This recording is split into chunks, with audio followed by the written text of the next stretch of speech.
Hey folks, CB3 here with another live update. Welcome back to your weekly audio briefing on the markets. Today is Monday, April 21st. Let's break down last week's action and set you up for this next week. It wasn't a great week, but it wasn't as bad as the previous weeks. Let's talk more about it. CB3 Live Update begins now.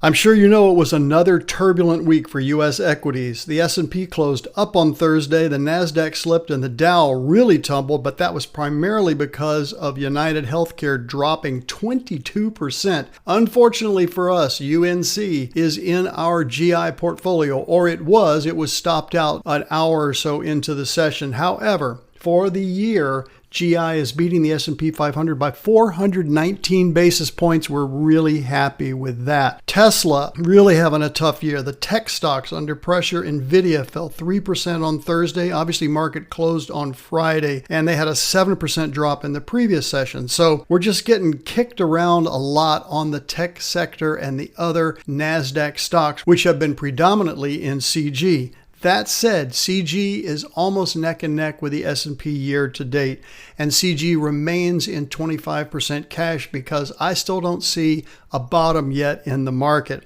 This week, earnings season is heating up, but I'm going to give you guidance of cautiousness because if this turns out to be a weak earnings season, that could set us up for a negative GDP in quarter one.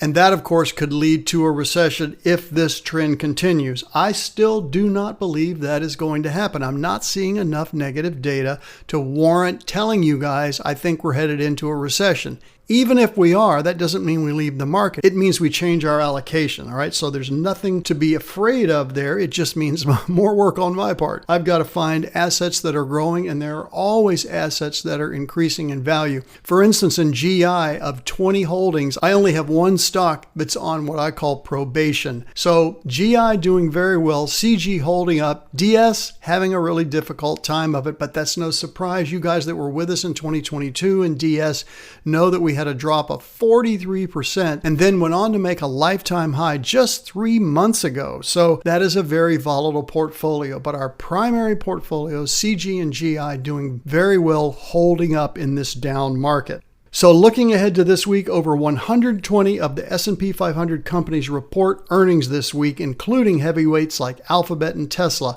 Profit estimates have been revised down, so there shouldn't be anything too bitterly disappointing to investors, but look what happened with UNC just this last week. Monday brings the Conference Board's leading economic indicators, and Wednesday is key because we'll see new home sales data, and that's really important to get a sentiment reading on how the consumer is feeling about their economic prospects, and do they feel like moving into a new home right now? Do they feel like buying? Are they comfortable doing that? Thursday's durable goods and existing home sales. So these are all consumer sentiment items on the data docket. All right, that's a lot to say, but I'll be watching all that for you and report on it. So the U.S. is obviously at center stage, but we're keeping an eye on this U.S.-China trade dispute. A lot of the tariffs have been relaxed. You've probably seen that Trump put a pause on the 90-day tariffs on most countries, but not with China. In fact, it's accelerated with China, and that's got a lot of the people in the market spooked because they are the largest two economies. So volatility is likely to persist as the market digests all these earnings